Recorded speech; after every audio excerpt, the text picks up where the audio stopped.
So hello, Jackie and Gabe, welcome. Hello. Hello, thank you. Very happy to know you both and have you here. We are together on the heels of Sturgis and Alyssa's three conversations, and they left us with a couple of thoughts to thread their conversations with ours. And one of those thoughts from Alyssa was, what's the possibility if the infinite is infinite and all we are is infinite, and that's our source? What does that mean in terms of possibility? And part of the prior question for her was, how do you bridge that? How do you get there? How do you know that you're there? And Sturgis left with a quote that is often used as half a quote: fools rush in. And he asked why the second half, where angels fear to tread, is so often forgotten, and why it is that we seem to need to die before we can face the awesome nature of the present moment. And the moment of the moment, the momentous moment, and see that full blossoming aspect of existence is always present. What is it about death that seems to make it more obvious? And why is it that we have to let go of our body? In my terms now, why is it we need to let go of our body? Because we're unwilling to let go of thoughts that give us an impression that's not true.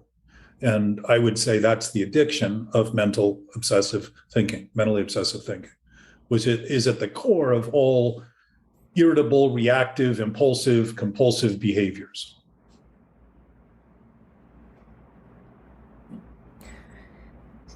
In terms of the Sturgis one, I would say there's two ways to have a spiritual awakening: from dying or from being spiritually awake, getting rid of your compulsive thoughts in the living. Well, and I think that's a fairly common presumption, that dying is inevitable. And so that's where we really become free, when, if there's an absolute nature, we're free now to think we're not free. Right. And that's really the only struggle. Right. And it isn't about never having those thoughts again. It's just simply recognizing what they are. Just like it's not about, if you ever scald yourself in water, the lesson isn't don't ever do it again, but be aware of things that might lead to it as you're approaching it. Because if you do it again, then you've done it. That's it. So the idea of this isn't to stop thinking or stop obsessive thinking, but simply begin to notice that we're capable of it at any moment, depending on what we do with our thinking, depending on how useful we are with our thinking or misuseful we are of our thinking. To be a watcher of our thoughts. Yeah, but you don't get to practice dying, Jack. So. Well, ironically, the real death, think about the paradoxes in sobriety. What does it say? We die to live. What would that mean? That it's not just after death, if we're working to be sober and have been freed from a symptom during life, that's evidence that we can be free from the obsession to make believe that it takes a death of a body to finally live. And it's really the beginning of seeing that it's the thought life that we think has life of its own, because we've imbued it with a sense of who we are, and we think ego is who we are, when in fact ego is just what we think of ourselves. There is no life in that other than the idea that my imagination of who I am is true and real.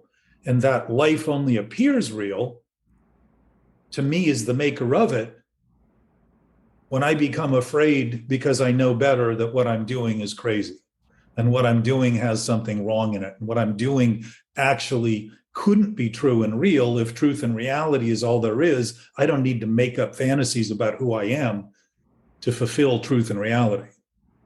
So the death of the letting go of the thought, the interesting thing, and we broached this a little bit before, the idea of letting go of that thought given that that thought I hold as something real and true, I think if I let it go, I am going to die, when in fact the thought I'm afraid of letting go of has never had a thought life other than the life I thought I gave it, which is all fantasy and delusion. So I would suggest that if we are free enough to consider those things and make believe they're real and true, the source of existence, the source of our life, is love, because it allows us absolute freedom to do whatever we want, as crazy as it may be or seem, and yet never challenge us, and leave it to our own experience to start to come to terms with what's happening.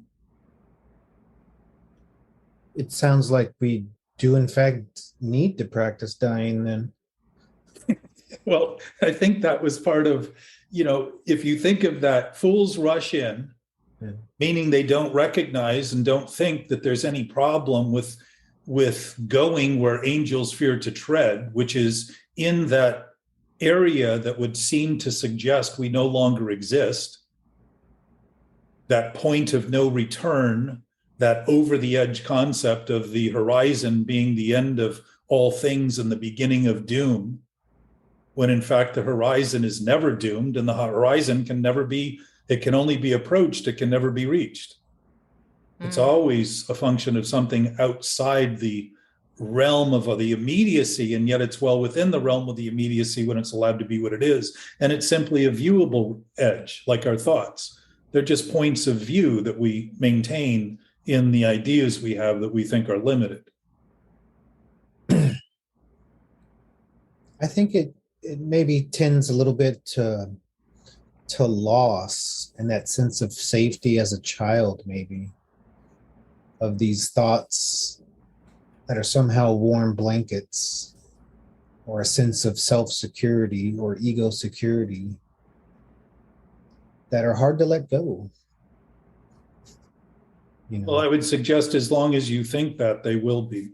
Yeah, I'm thinking now of my children and how important the little things they have in life to them in their smaller worlds are,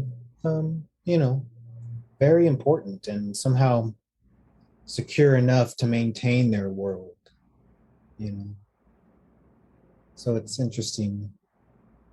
I feel like I personally kept a lot of stories going, thoughts going, to maintain my story of craziness, insanity, obsession, until it was broken, but until I let them go, until I let them die, as it were. So I think a lot of people carry with them their thoughts, their obsessions, as things they don't know that they need to let go or can let go.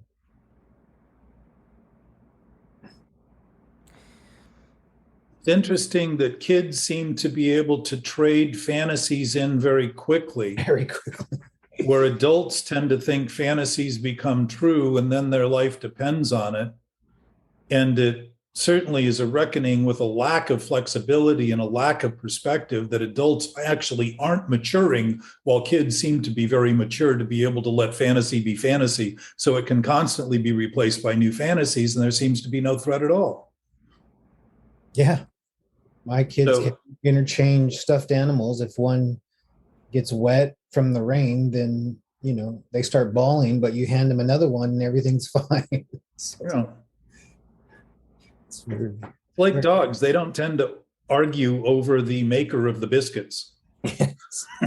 They're just happy to get attention. It's immediate, it's present. And I would suggest that sense of loss, Gabe, and the idea that what happened back then is something back there somewhere, when in fact the past, and I say this not as an argument in absolute terms, but to avoid arguing, to pretend simply that if the present is present and it's all that there is, and everything that's happening is happening presently, there is no past or future that is held anywhere other than in thought. And to think of the past as somewhere we're not would discount the cumulative nature of the present being a combination of everything that's ever happened. And that's where we are right now. We are witnessing the sum total of everything that's ever happened everywhere and anywhere that things have happened. At the same time, we're standing in the face of all possible things that are possible and can happen simultaneously. So if I think I'm anchored in some place that isn't here, there's not much I can do about that, because the harder I look for it, the more elusive it seems to get, and the more difficult and the more hopeless I seem to get. And to think that the thought is hard to let go of when I'm thinking of it as something happening not where I am, is to think I can't do anything about it where I am right now, here. This conversation reminds me of the song Freedom's Just Another Word for Nothing Left to Lose. Yeah. But we can also have acquired things that we could possibly lose. But if we can let go of holding on to anything without picking it up and making it so important, like it doesn't have to be material things, just holding on to how things, thinking that something should look some way. And just being in the moment with nothing to lose, because you're not holding on tight to how things should look. Like, I'll be happy. People like to say, and I used to do it too, I'll be happy when. And I'm very careful never to say that anymore, because I know I can be happy right now all the time. Well, and I think that's a very tacit admission that you are happy now, you are fulfilled now. And the issue is never about everything that's here that we already have.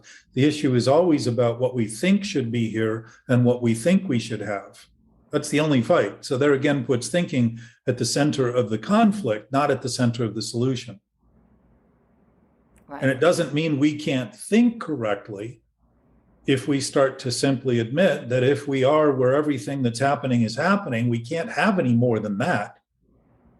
And so the other preferences we have are just choices that we're free to make.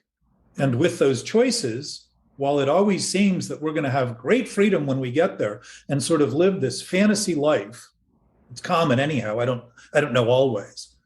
But whenever I've gotten what I wanted, it comes with responsibility. Why? Because I'm responsible for the choices I make. Our nature is responsible. It isn't something that can be negotiated or fought over or divvied up and assigned to other people. It can be in law, because that's what law does, is try to figure out what percentage of responsibility people have.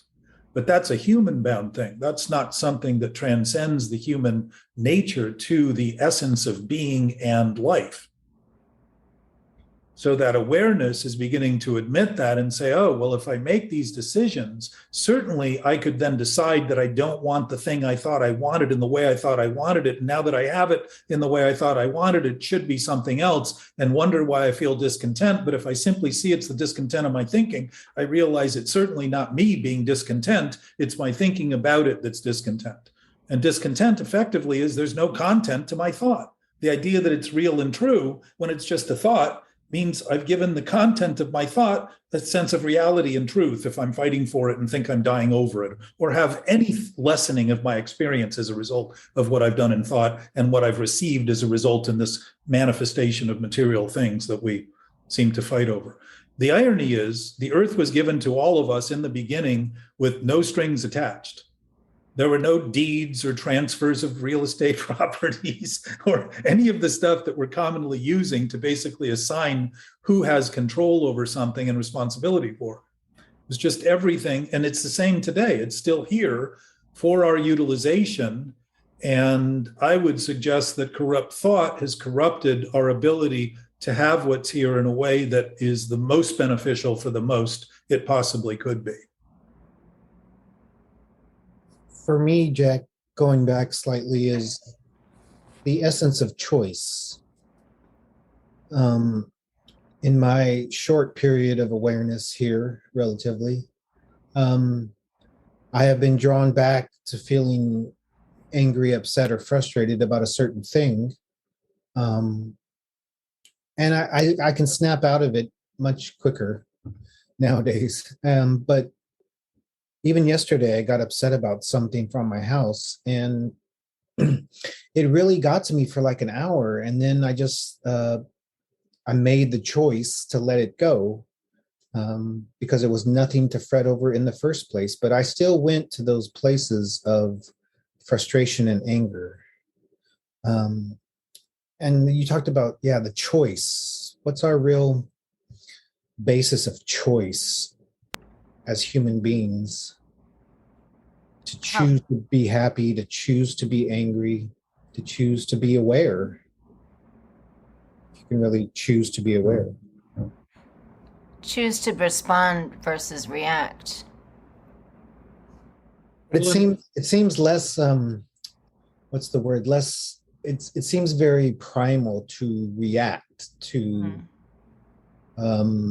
as a caveman, someone else stealing my bounty, my food that I had just killed. It's going to be a reaction almost innately or intrinsically, versus I'm going to sit down and think about, oh, this person took what I had worked so hard for. I should be, I should do this, or I have an option to do that. I'm going to choose A instead of C. And it's just an inherent clicking of the mental synapses of the brain. In the Course in Miracles, it says the miracle happens when we don't react, when we witness ourselves not reacting the way we would have in the past. Yeah. Well, and keep in mind that reactions are designed to defend against threats. All right. But when our thinking is the greatest threat, and then we use that to justify fighting everyone else who doesn't think the way we do, we're actually creating a fight over the contention that my thought is right and real and yours is not, because of that idea that my thinking is true. And I would suggest we never react unless we're lying, unless what we're thinking isn't true.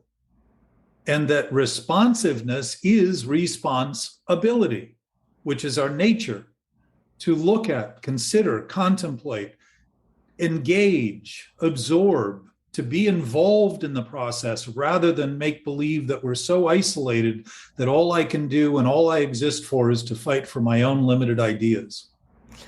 Something that helps me in this situation is to remember, the way I can be responsible is to remember that everything is happening for me, not to me. That Yes. way I can respond instead of reacting. Am I perfect at it? Yes. No, I'm kidding. Well, I would say in your essence, you are. In your thought process, you're not. And we become so consumed with what we think about things, we think that's how we really are, when in fact, that's just how we're thinking. And that's really what this discussion is about, is starting to see the distinction. If I make an investment in a thought and I want something, I'm going to react in ways that are defensive against any other ideas that approach that. And I'm certainly welcome to do that. And I can certainly challenge and stand in the face of. But it's a lot different to recognize that it's simply a choice I'm making to go that direction. That would include flexibility to begin to enroll and engage with other people rather than mow them down in the name of what I think is right, because I think it's real and true. Very big difference in my responsive ability, my responsibility. And if we are responsible by nature, our ability to respond is our nature. Our reactive nature is always about what we're thinking, unless, and here would also describe two different types of fear, unless I'm reacting to what I'm thinking is true and real because another thought approaches it that has another idea of truth and reality. So that fear is a self-imposed, self-induced fear, inner fear. That isn't fear because that fear seems to take forever, whereas the real fear, when I'm really threatened and I know exactly what to do, doesn't include thinking at all, because I know immediately, fight, flight, freeze, whatever the other one is. Sturgis had it last time. Something else that helps me in those situations is, in my defenselessness, my safety lies. Yeah, well, it's in the concession that I have nothing. It was to your previous point. If we've been given everything, the person who has everything has absolutely nothing to lose. There is nothing to lose. It's in the idea that we only have some things. that we think those some things are who we are and what makes us up and gives us security, rather than seeing that we've been given everything. And if we have been given everything and we give everything away, that gives us an experience of actually having everything. Just like the paradoxes say, we give it away to keep it. It's that idea that all the paradoxes are based on is a turning of what reason would conclude to what reason would not conclude. And intuition, by definition, in its utopian sense, is knowledge beyond reason. So to reason, the paradoxes make no sense. Because if you give everything away, it would leave you nothing in reason. But to give everything away and keep it makes perfect sense in a principled, absolute conversation or reality or experience of that reality. Well, then it would become hoarding. What's that? If you didn't give it away, it would be hoarding. Well, the point of it also, though, is that you can't keep it to yourself, because there is no keeping what everyone has been given equally. Right. It's beginning to see that we all share it, and that infinite source isn't in numbers or size or bigger or smaller or more or less and all the things that we tend to think about. Those are thought-driven ideas and concepts. But if that thing is something everybody has, when you begin seeing it, communication with other people is very different than the reactive, spiteful, contemptful ideas we have about them, thinking they're idiots and they're short-sighted and they've got a long way to go and all that, when really what we're doing is sharing our own obsessive thoughts we don't think we're thinking and using them to give us perspective. And rather than say thank you to them for that perspective, we tend to say fuck you, which is where the fight comes from. And the righteousness. And righteousness is never right. There's no need for right to be right. It's just right. It doesn't have to fight for it. Right. Like the saying, do you want to be happy or right? I was always like, I want to be right. But now I try to say, do you want to be happy or vibrate high? And I always want to vibrate high versus being right. Well, consider that as your natural state. The ultimate state of bliss and capacity is your natural state and our natural state. It isn't if something is infinite, if there is an infinite source, whatever it is, however it is, it certainly can't give or take what it has. It simply is all that there is. So the idea that, I mean, this getting back to choice, Gabe, is it isn't a choice that we have an infinite spirit or an infinite potential or an infinite source. That isn't a choice, because we would be of it. It would not be of us. And yet it would be of us because it made us as it is. Well, how could an infinite source say, I'm infinite and I'm going to give you only a part of what I've got, where it wouldn't even have any, the relative issues wouldn't even be part of its potential to give? These manifestations of our experience are choices, and choices only occur in voluntary actions. There are aspects of our experience that are not voluntary. Can you equate choice to a lie in some way? Because what you just said to me a few minutes ago, which is where I came from in the beginning of telling myself, and you told me, just consider that my thoughts might be lies. And that's when the switch happened for me, very specifically about fear. I mean, when we first met. Yes. Months back. And so now when I get frustrated or angry, it's on a much less degree, but I didn't even think to use the same tools against fear versus, say, anger or frustration, and just say it's a lie. It's yesterday I was lying to myself for half the day, but what about choice versus lying? Well, lying's a choice. My sense is that choice is what we call self-will, right? I don't choose things that I don't want. So if I choose to lie, I want to lie for some purpose. There's something in it I think I'm going to get. But the thing I don't think I'm going to get is all the bad that comes because I imagine in my fantasy that lying will get me the fruits of what I'm after rather than the rotten fruit laying on the ground and the dead trees and all of the waste products that tend to come from lying. And that would basically be a good definition of addiction. Addiction is the promise that I'm going to be free if I drink or use drugs or have risky sex or frequent sex with people I don't care about, casual sex, or have relationships that are meaningless for the sake of getting something from people, or gamble and think that somehow that's the winning formula. And gambling doesn't just happen to people who go to casinos. Gambling happens with any of us who make believe we don't need to prepare for something and then we're going to be ready when that time comes, or we can leave 20 minutes late and still make it somewhere on time. We're putting our lives at risk in the name of thinking somehow our thinking is going to supersede all the other realities all the other circumstances we're going to face that end up seeming very real when they collide and cause pain in our experience. And it's not a surprise that happens. It's a perfect reflection of the corrupt thinking it isn't doing what it's doing while it's manifesting all of the evidence it's doing exactly what it's doing. And then the thinking again says, what I need to do is feel better about what I'm doing wrong. And so treating feeling is maintaining the thinking.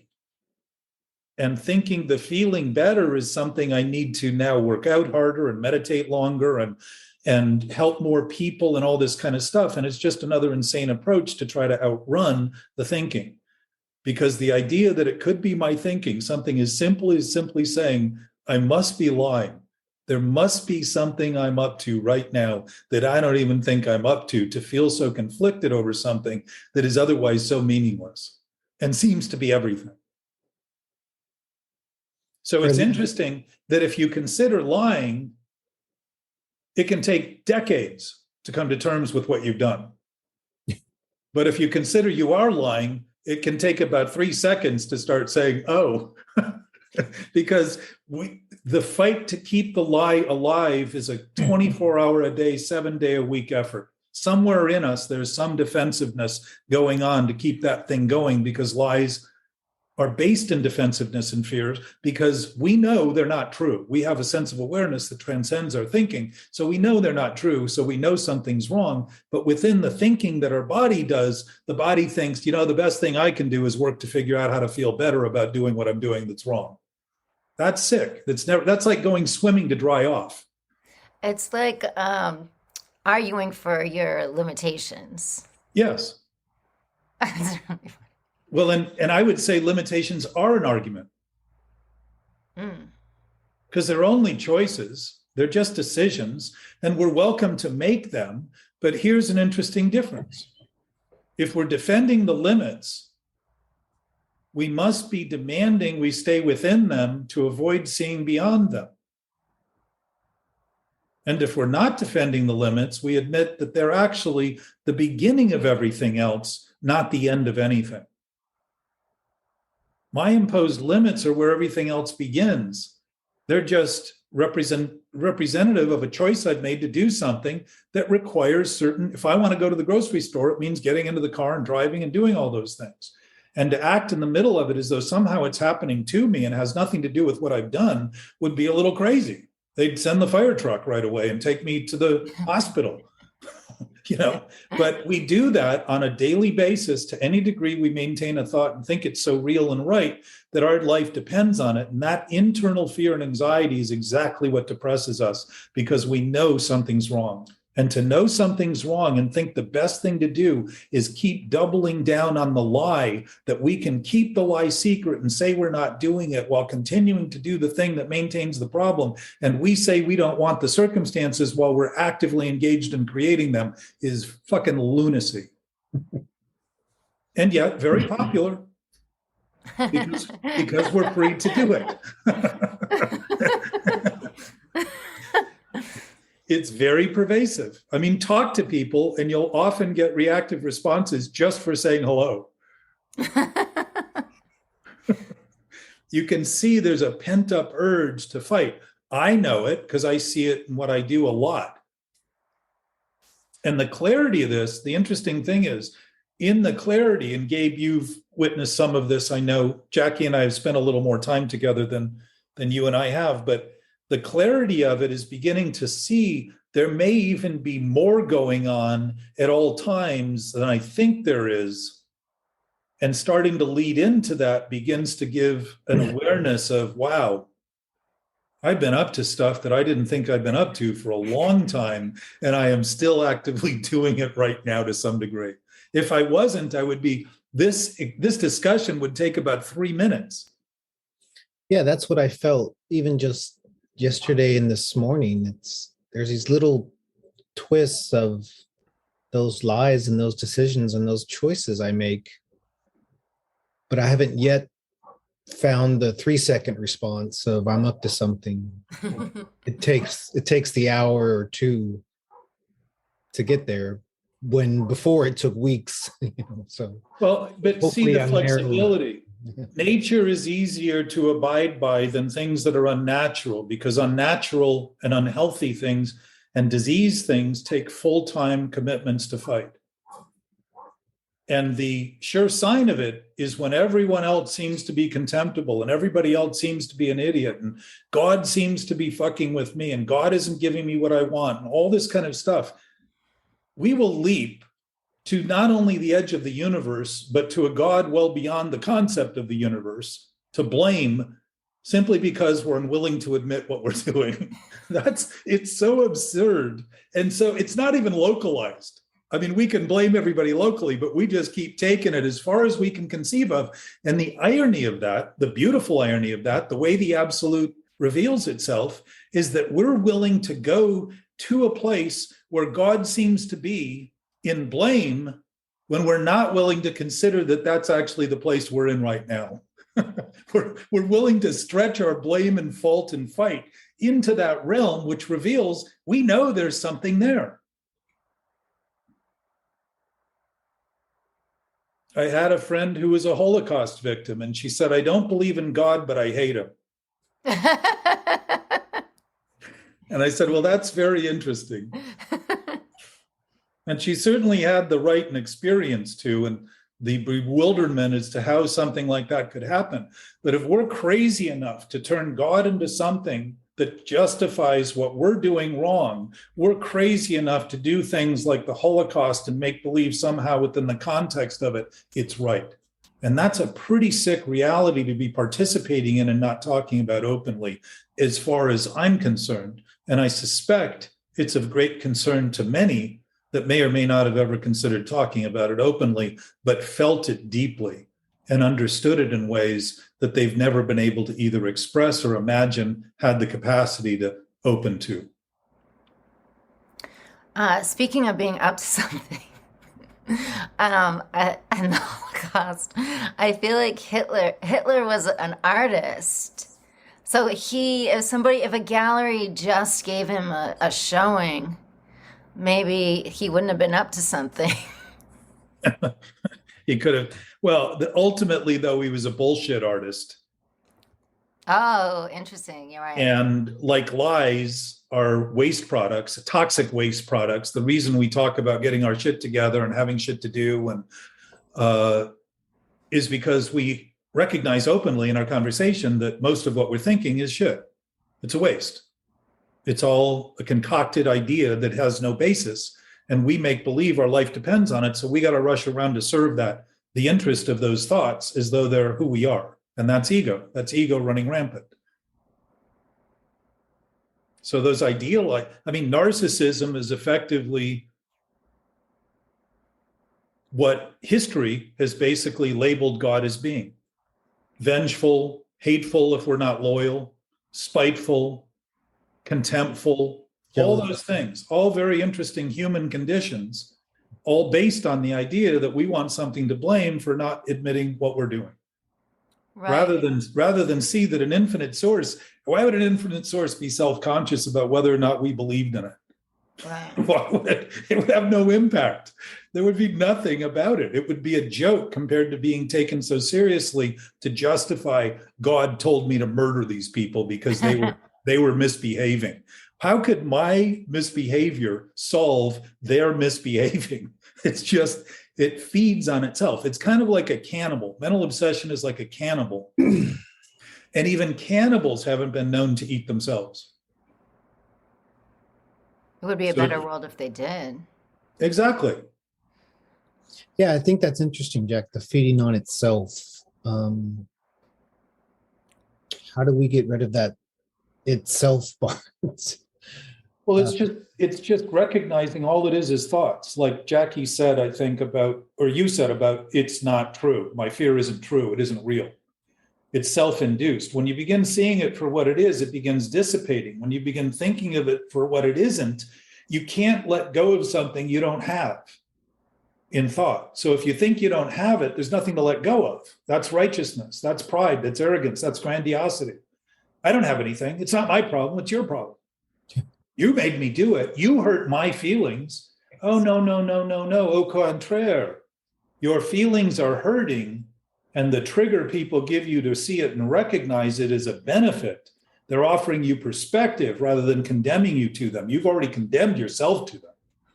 Those things we twist and turn and make believe are somehow true and that we're just the effect of everyone else, and little victims are pity parades that we launch and march in and pretend somehow are going to justify that sick thinking. And it never has, and it's why people are still suffering. And we probably have more mental disorders identified today than we've ever had identified, because it continues to fracture and fracture and fracture and fracture into more clarity about what's wrong without actually looking at the single source of what's wrong. I have all of them. I'm just kidding. Me too. Yeah, I'm the best master of ceremonies at my own pity parade. Yeah. Yeah, well, obsessive thinking, we are the master of the thought we create and decide that it's true, and then act like slaves to the thought we mastered creating. And so we create a master-slave relationship and wonder why we feel abused, and wonder why we're self-abusive, and wonder why we have self-loathing. When It's I not find a myself in surprise. pity, I like to replace it with compassion, to excavate the pity and to give myself compassion.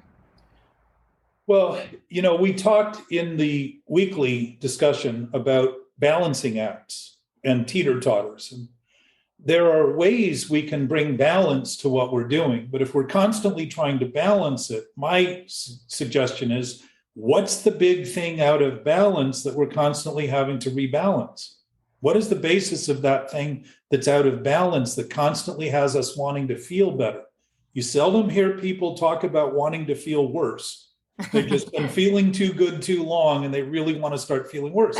But if you notice, people who feel bad, once they feel better, it isn't long before they start feeling worse, because they had to earn that state of better by fighting what's worse and balancing it in some way. And eventually the teeter-totter starts to slip the other direction, and they feel, oh, here it comes again. Life's impossible. Life's difficult. When it's because they've relied on their own thinking, rather than starting to see that their knowing nature is transcendent to thought and the creator of thought. And I don't want to go as far as to say creator, because everybody then gets into the argument over there is a creator, there isn't. I don't want to pose anything that creates arguments. For the sake of not arguing, I think it's worth considering things and see how they fit, just through consideration. Just notice that if you consider the mental state as something we're creating by what we're doing, and if what we're doing is imbalanced, and thinking again by relying on more thought, we're going to bring balance to it. We're never noticing that that teeter-totter is sitting on perfectly solid ground to be imbalanced or balanced. Here's something I've noticed in the last even just weeks and months, is when I'm feeling off, even like I was yesterday, if I give my mind a task for me that is doing puzzles, doing math and calculus. I know that sounds crazy, but doing things that are just thinking exercises, my mind gets back to that teeter-totter balance pretty quickly, because I've given it a task to just do what it's meant to do and not run amok. Like I just yesterday just started working on the puzzle that we got for the holidays, and 10 minutes of just trying to find this piece fits that piece, it just washes away that abhorrent thinking, because it's not thinking. Well, it would reveal, in my estimation, Gabe, that when we're thinking about things that aren't happening, it creates a seeming weight that doesn't really exist except to us, who keep insisting what we're thinking about is real and true enough to keep thinking about, which is obsessive thought, and it's depressing. Yeah. Why? Because we're not interacting with anything other than we're making up, and we're making believe it's real and wondering why we're losing balance and feels like we're spun out.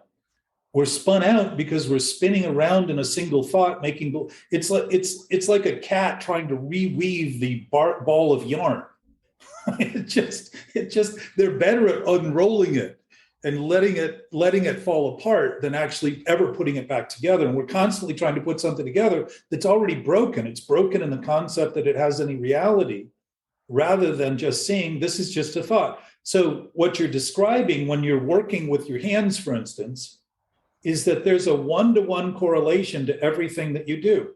And you're witnessing every action you take has a response, and every action you take has a response, and every response leads to a new action. And it's always fresh, it's always new. So a puzzle eventually gets built, unless you think you're going to do it blindfolded, or think you're going to do it upside down, where you don't actually have the picture and you're just looking for pieces. Yeah. Or think you're going to do it on something too small to hold the 1,000-piece jigsaw puzzle. All that kind of thinking only complicates and convolutes what we're actually doing, while the simplicity of actually being in action, and the big book talks not about just taking action, because lies are an action, thoughts are an action. Thought's the primary action for all voluntary activities and choices. But for me, also, people always say to me specifically, go exercise, go run, go ride your bike. All I'm doing while I'm on that bike is thinking, is keeping my body's doing something, but the thinking just still progresses as I'm jogging. It just is even winding up more, Well, if you get the bike to 60 miles an hour, you'll be too taxed in your brain. Yeah. So I think when you get all the blood out of your brain, it works best. Yeah, that's what I'm saying. It's like it's that choice, that decision to keep the thinking going, that is our insanity. Well, and in a way, working out is a one-to-one relationship too, but it certainly does then give you time to continue to think, especially if you're on a bike that's stationary, where you're not actually in traffic and actually managing the life-threatening aspects of people texting and driving, or just driving the way they tend to, that is not always that conscious of what's going on. So any opportunity to obsess, we're going to use it if we're committed to it. Yeah. And if we've chosen it, and thinking about it as something we're choosing, not something that's happening to us, makes a big shift in it, because then the question is, if I'm choosing it, I must be able to unchoose it. If I'm choosing to do this, if this is something I'm participating in actively and want to be doing it, no matter how demented my ideas about or why I want to be doing it, which is why I refuse to accept the circumstances as something I want when I hate them, is to really begin to see, wow, I'm actually choosing this. That's interesting. Rather than try to stop it and fix it, start to use the actual experience to see that it's telling us what's going on in accurate terms, rather than something to use to start all over again, thinking I can deny the experience, deny the feeling, and fix the thought. Denying the feeling actually doesn't fix the thought at all. It tries to feel better. And feeling better is exactly what compulsions try to have us do. It's exactly what addiction is.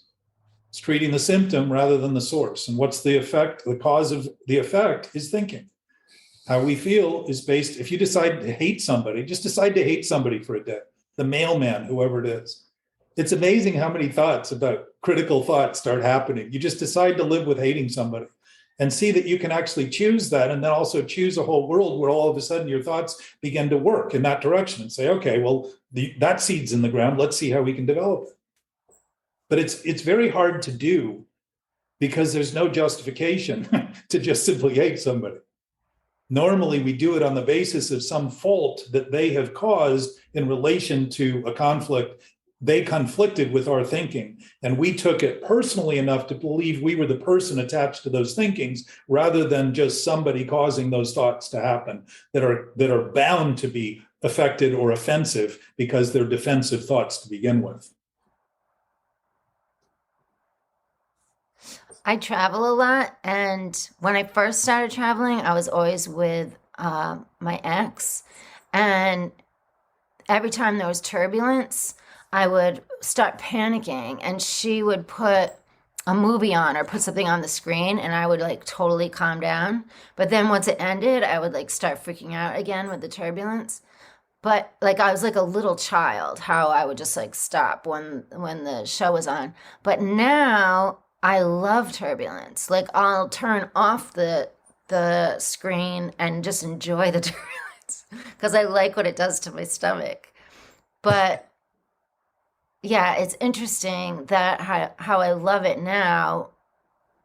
And I was also in a plane that almost like the landing gear wouldn't come down, and it was running out of gas, and they were like, "Don't worry, the ambulance and fire trucks are waiting for you." But I still love turbulence now, which is bizarre to me. Well, then it's natural in flying, just like bumps are natural in a road that isn't perfectly smooth. It's just part. It's like being on a boat. It's very hard to keep it still. Right. And yet, I don't think I ever felt panicked until I started to actually look at what I was doing and started witnessing fears I had that I used to block and be numb to, and think that being numb was the goal of maturity. So I was basically thinking that being in a coma was the most live I could be. And as the feelings started to become more obvious and they started to flow, I began to realize that my brain often says, "How many feet high are you?" 35,000 feet. That doesn't seem to make sense.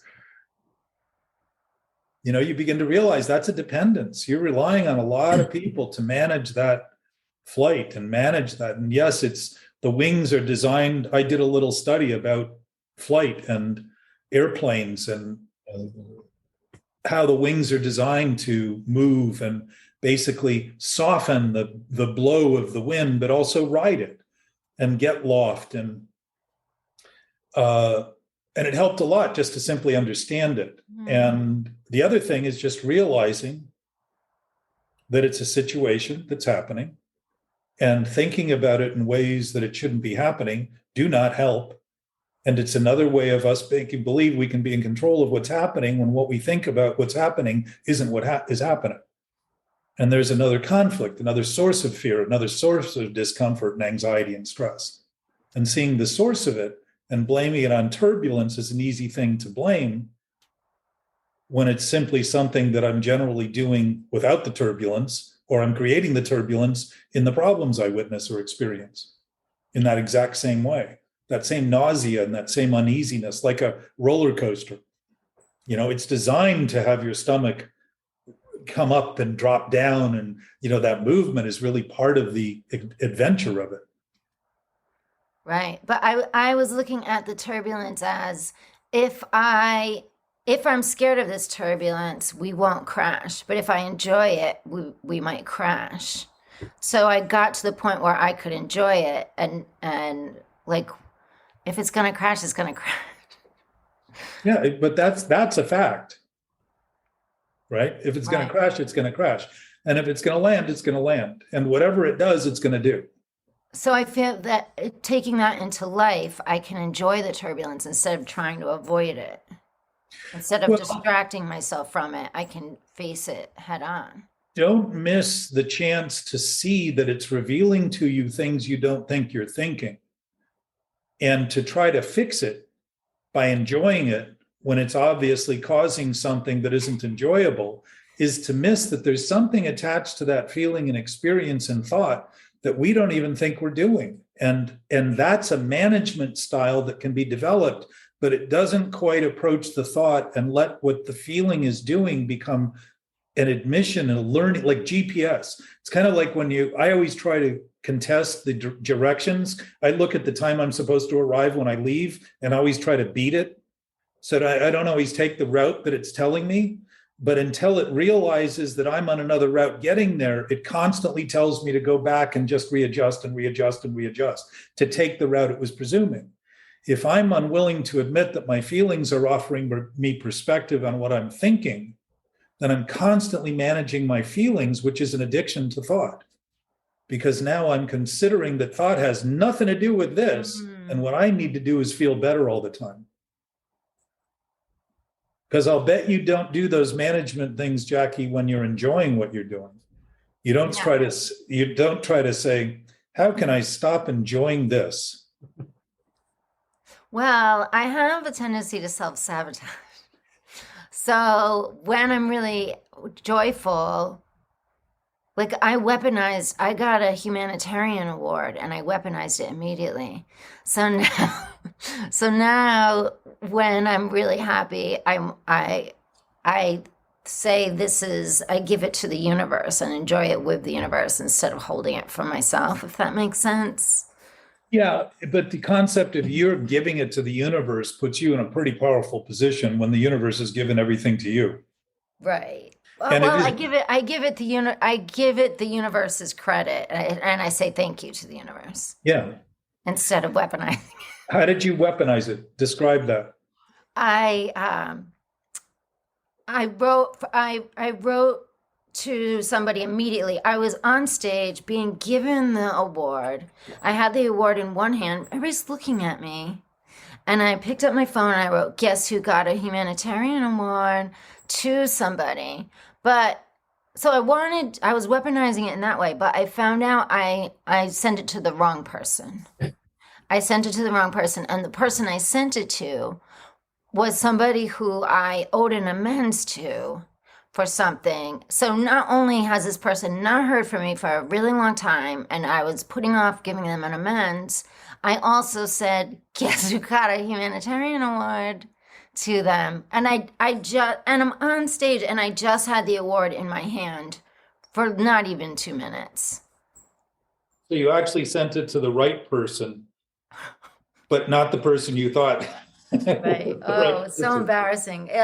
So I couldn't, I was in a moment to be able to really enjoy getting a humanitarian award for something that I love doing, for what my talent is, so many things. And I immediately put myself in chaos instead of enjoying the moment. I mean, I still did enjoy it. I thought it was funny. It was still fine. Like I didn't go crazy over it, but it wasn't ideal. I don't know how to. But consider those twists not as accidents, but actual consequence of the underlying thinking that's going on. And just float the idea that it isn't think of coincidence. I just wrote a thing about coincidence and the way that we use the connotation of coincidence as being some strange thing that happens unexpectedly occasionally. When in fact, if you break the word down, it's coincidence, which basically reflects that everything is coinciding with each other. If everything changing is changing, then everything that's changing is changing with each other all the time.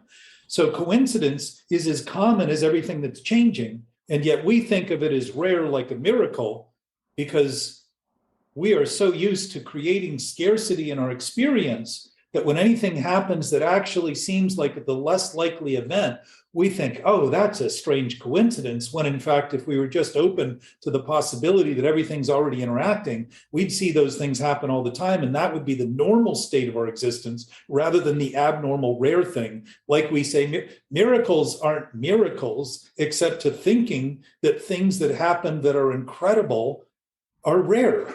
If you think about everything happening in the universe right now, it's pretty incredible that everything's happening perfectly as it's happening everywhere. So it's synchronicity. It's all synchronicity versus instead of coincidence. Yes. So it's synchronistic that I weaponized my humanitarian award.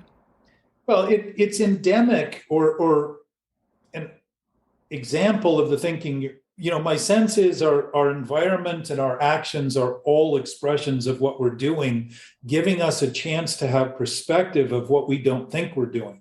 Thinking of itself as a singular dimension. 2 dimensions give us a little perspective. We operate in 3 dimensions and 4 dimensions, so it offers even more perspective and depth of field and all those sort of things that we use to place ourselves or sense ourselves in the midst of all these things changing around us. But singularity of thought has no perspective. It just thinks of itself and thinks of itself and thinks more of itself and thinks more of itself. And that's basically ego.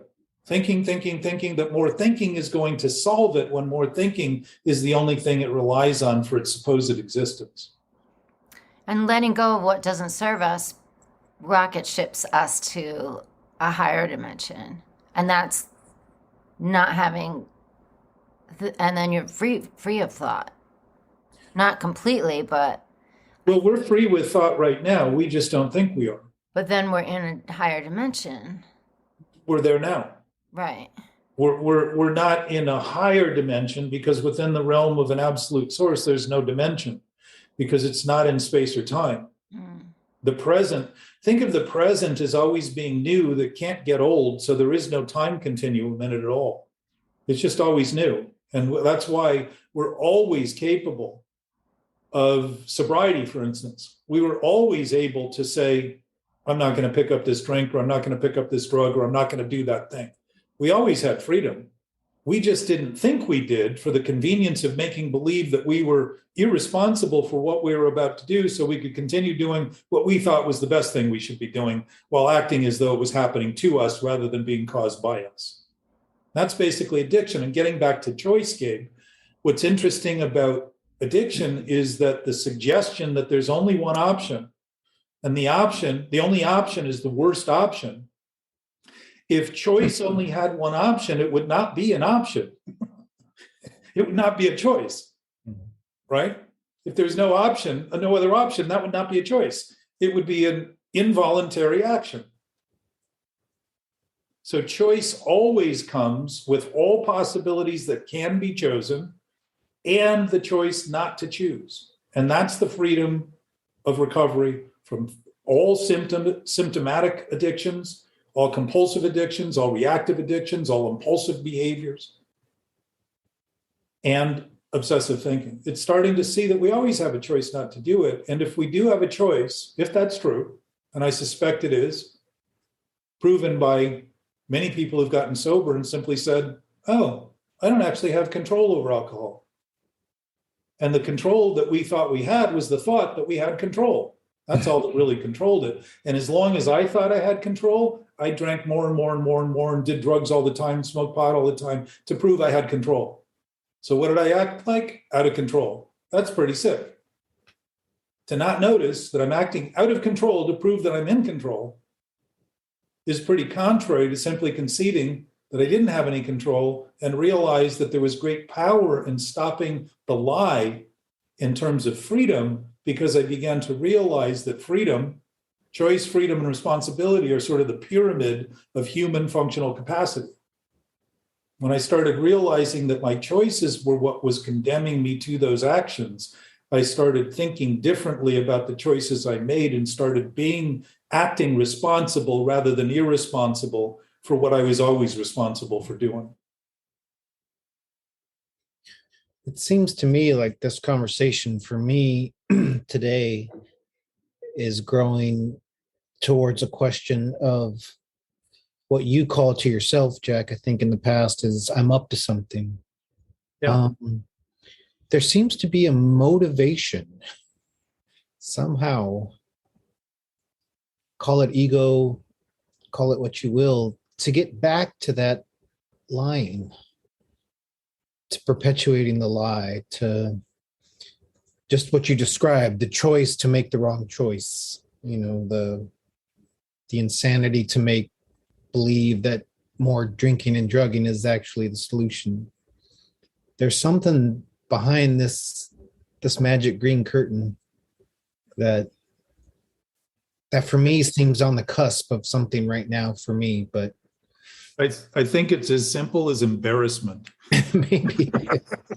I don't know. It's like, maybe it is. It's like, wow. I think Jackie and I talked about this recently, if I remember right, but The idea that we take something, Jackie being pretty funny, and understanding the makeup of a joke is seeing that when I take what I think that's silly seriously, I don't think it's funny at all.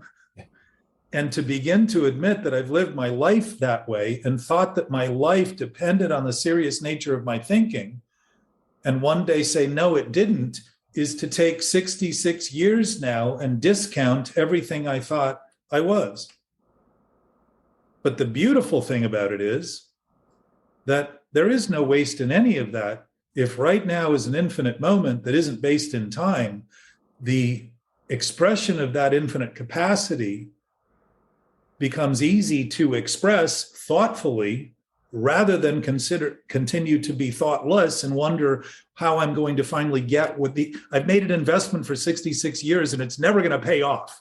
The payoff is broken promises and broken dreams and sadness and depression and anxiety and heartache and backaches and neck aches and ass aches, and nothing ever works. And yet the immediacy of having it all is really facing the fear that's driven it, that I'd been lying all along, and really beginning to see that I'm still gripped by some of that fear. And that's why that term came up to me. I'm up to something, because that was the look on my mother's face when I was up to something, and she knew it. She could just look at me and she didn't say anything and she didn't look angry, but she was trying to figure out, what is he up to? Because I know something's going to be on fire. The car's going to be at risk. There's something going on here that I'm not going to like the consequence of. And she really did know. She sensed it. I lived in her. She had an awareness of me that was somewhat unique. And I of her too, that I denied for a long time. But that I'm up to something was a very easy way to start. My sense is, since we're in the moment, all we have is the moment. All that we are ever in is the present. And even when we think we're not in the present, we're in the present thinking we're not in the present. So to think we're not in the present because we're thinking we're not in the present, once again shows how iconic we've given thinking this status of being a primary source of our existence, which it isn't. It's just something we do, just like our eyes. We don't blame our eyes for looking at something that's disturbing. We don't pull out our eyes and say, I don't want to see that again, and start plucking our eyes out. But when it comes to thinking, we very much do that. We debilitate our capacity. Our functional literacy is that we no longer read the body language that our body is giving us in clear signs that are written in our domestic language. They're not foreign language.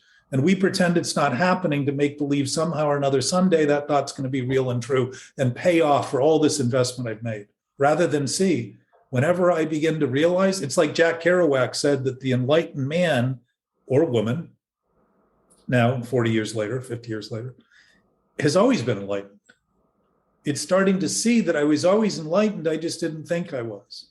And that we're enlightened collectively, we just don't think we are. And our commitment to why do fools rush in where angels fear to tread is what the angels fear is the idea that they could make the choice to not be angels and not act angelically and have nothing to offer.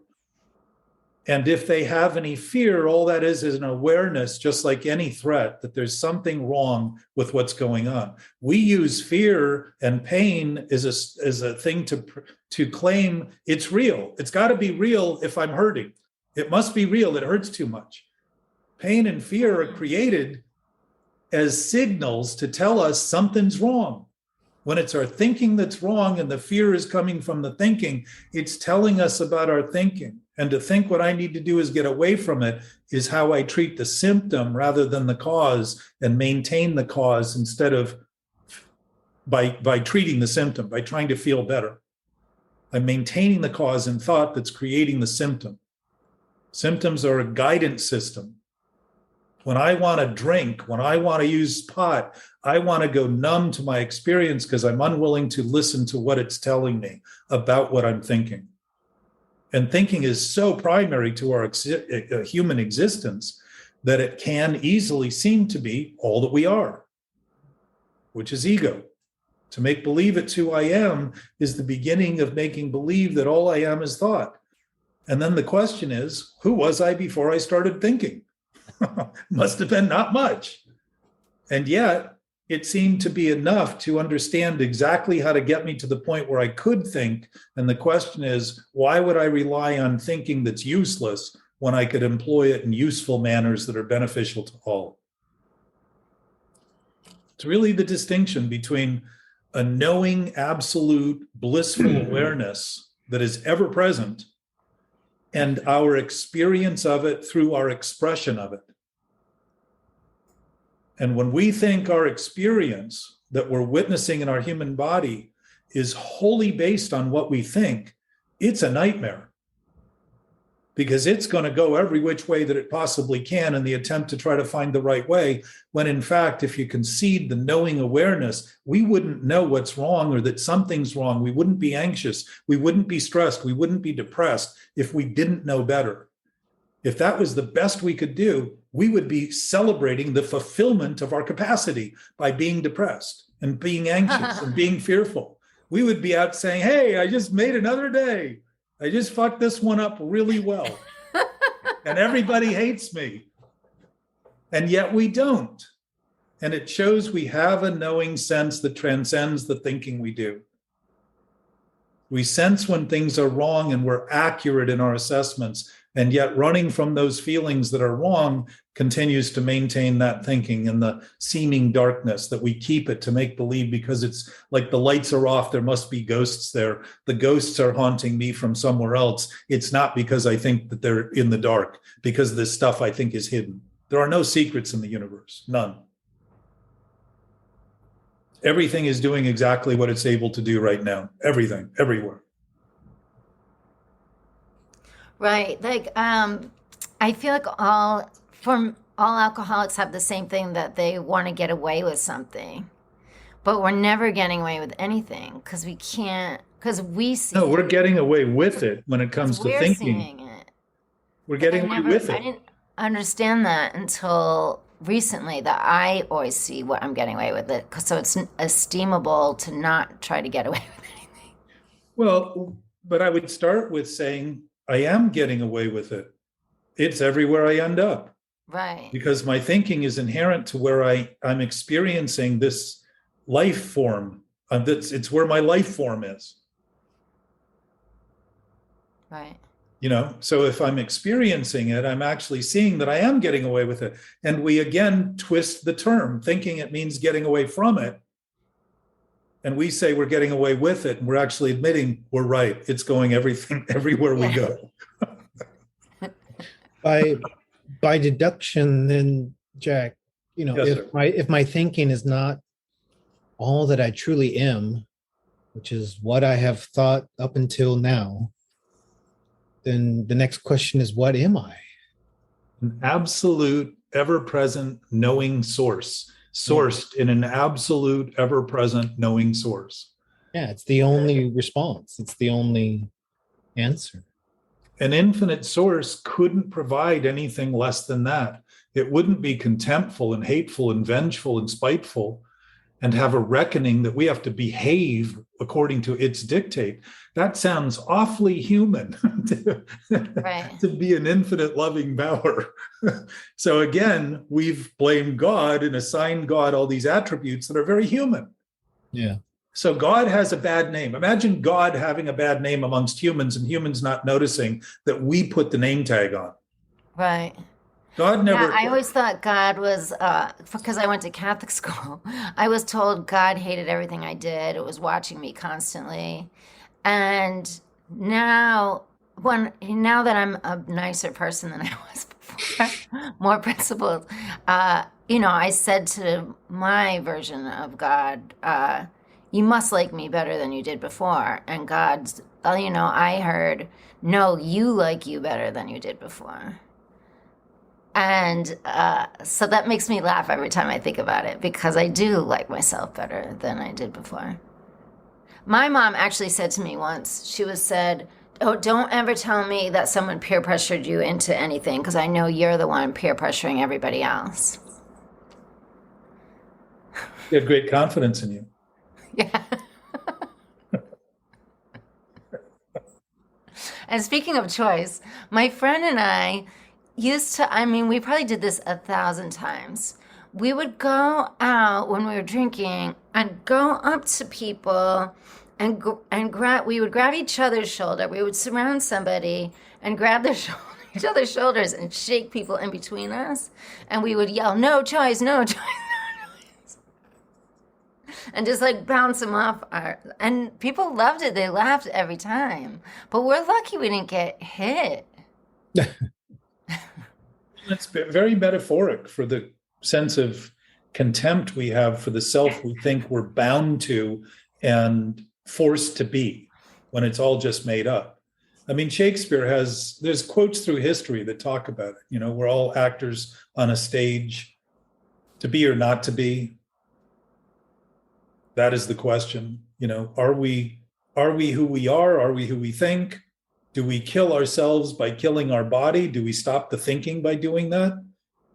Or just stop the vehicle that's causing the problem?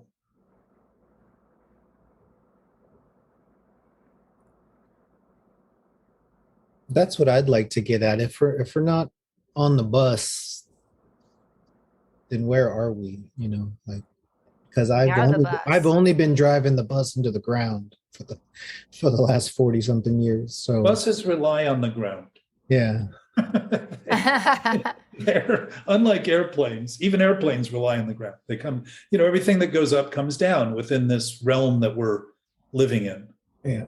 Stories have the same arc that a ball does, a cannonball or whatever, a missile. It's the same arc, a beginning, middle, and end. It goes up, it comes down, and it comes, and it's a predictable shape and curve, like stories very often.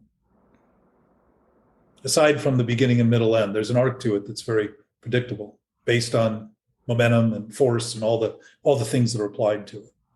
It's like a child waking up in a different bed. It's I don't know where I am.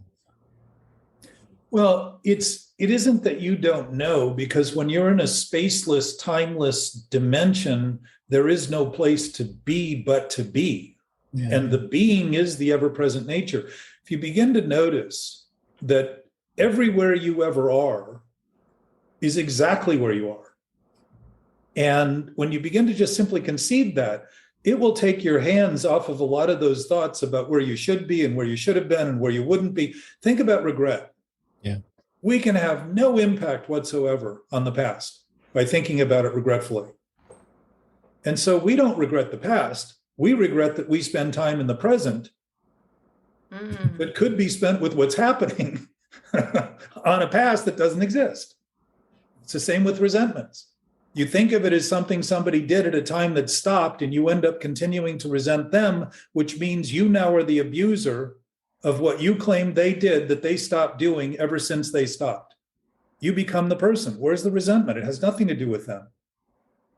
Ultimately, that's what forgiveness is about, is seeing that the things we hold against people aren't true, and that what we've been doing, like is a common term in recovery, is that we drink the poison and hope somebody else will get sick.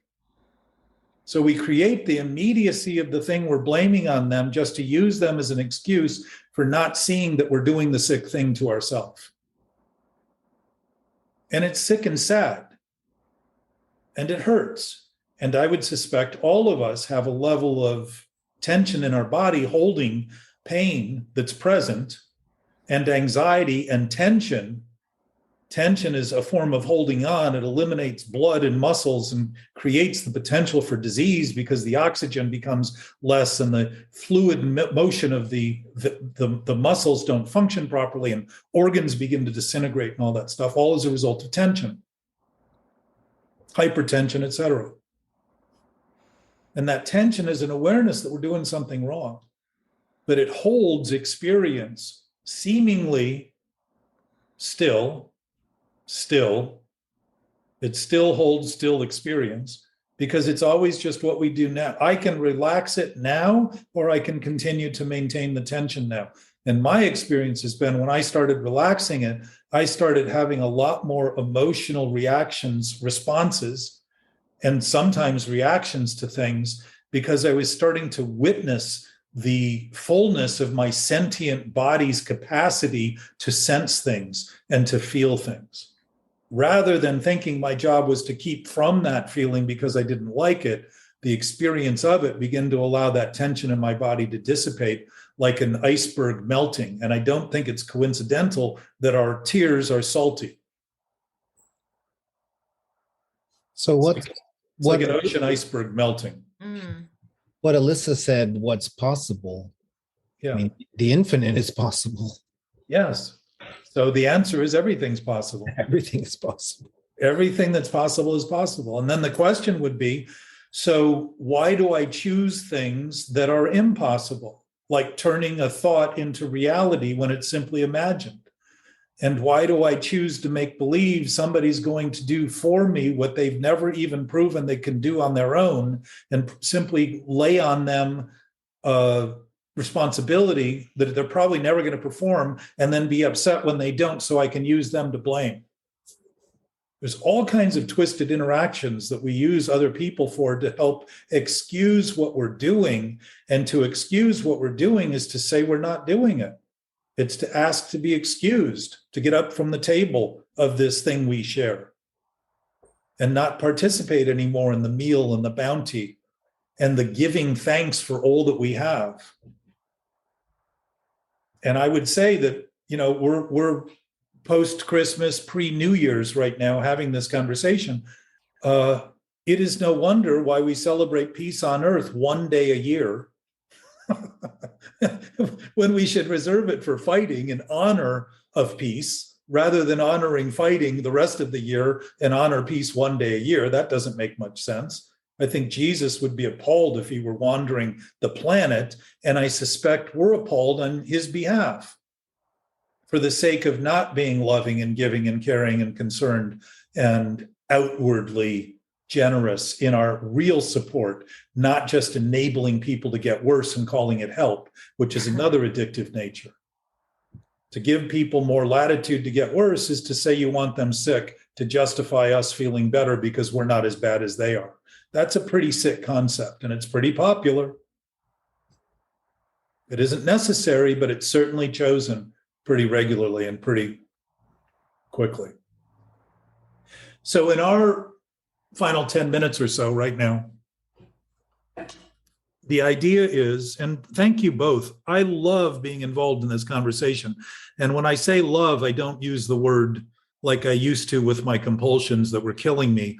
I mean it in the sense that it actually radiates through me in that point you were making, Jackie, about just being aware, being able to participate with people interested in a discussion that has to do with life and the expression of our potential and our human functional capacity, realizing that functional capacity and beginning to express it simply by talking about it, noticing how easy it is to do things naturally after years and years and years and years of making believe I could do it unnaturally and successfully at the same time.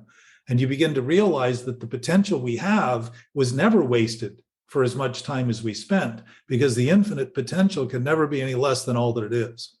It hasn't been sacrificing itself along the way and saying, I'm infinite minus one now, and I'm infinite minus two. It doesn't, the irony of the infinite is that the opposite of it is the same. Any small part of it is the whole. It's like a hologram. The holograms are made up of tiny little images of the whole. So when you look at it, it looks three-dimensional. It looks like it has depth. It looks like it has the substance that we're aware of in a three-dimensional space. And what's interesting of the absolute, it's invisible, and yet it can't be deep truth. Truth can't be deep. It can't be apart from us. It can't be out of reach. So it's invisible, and yet the substance of it is both reachable and attainable exactly where we always are. And it's not a coincidence, and it isn't a curse when we think it's not there. It's just addictive thinking that way. It's all that it is. And to blame it on anything else is to misuse our own potential to recognize that responsibility is our nature, because we come from a responsible source. We are of a responsible source. So we're responsible. It's unnegotiable. It's not negotiable. Can't be negotiated. We can't talk ourselves in or out of it. We can't have some of it, not all of it. We are always responsible, but we can act irresponsibly, and that's a function of thought. And as a result, a function of the things we do. So in wrapping it up and thinking about, what Alyssa, and I think we did a great exploration of what they set off for us. What are the things that you would like to leave for the next group? And if it's us, then it'll be you and I and talking about it. But what's the thread? What's the thread so that we have a platform and a little bit of a lily pad to jump to? For me, what you were saying about peace on earth one day a year, taking actions towards changing that for myself, for me has been being the change that I want to see. So being peace as often as I can to change that, because that's the only way I can really do it is for me to be peace. Then I will see peace. Well, and I'll suggest to you that you are in your being nature peace, and not thinking you are when you don't think you are. That's all. Right. So it's really beginning to come to terms with this thing that we are never changes while our thinking changes. And as you think of it, your language will change because your words will change. And that's part of what this discussion about is just practicing an interactive dialogue that we can get better of saying things accurately. So we begin to actually let thinking be what it is rather than consider it as something that's real and true and has the same permanence and the same absolute nature that the absolute truth already has. Right. Which is really the beginning of dismantling ego and seeing that it's just what we think about ourselves. That's all. So not to circumvent the continuation of that thought, Jackie, because I think that's a perfect start point because it's where we always are. And the question is, why are we not expressing what we are and know? It seems pretty stupid and unintelligible, but within the confines of limited thought, it makes perfect sense that we would make believe that who we are is not that thing. And what we need to do is perfect who we are so we can get to that thing to even talk about it, which is not true. Right. So, Gabe, what's your thought? Yeah, I think for me, that thread of choice and decision making based on thinking for thinking's sake is where I'm at. And it's interesting that you chose embarrassment because I think that's an underlying cause for me of anteing up all those years on the table and being embarrassed that they haven't become this fruitful,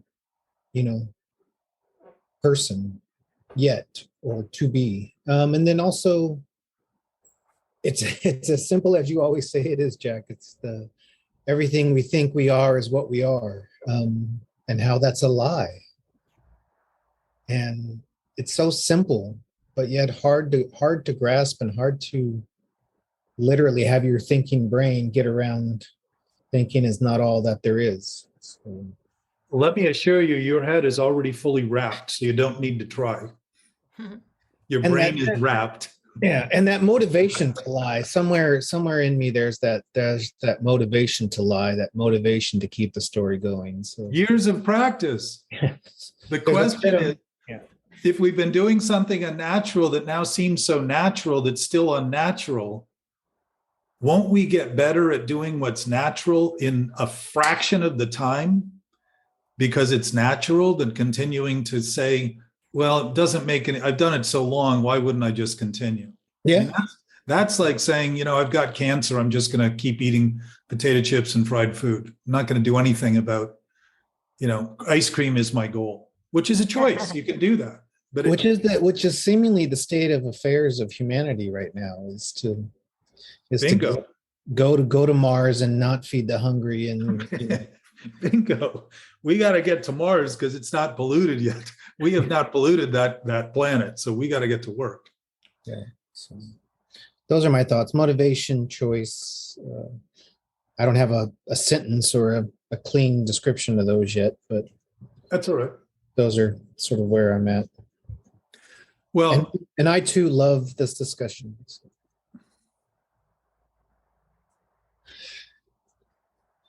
I find enormous energy. It's refreshing. I find that when I look into my world, that with the eyes that I'm normally stuck in during the day, I have a tendency toward contempt and spite and ideas about people that I write them off so quickly.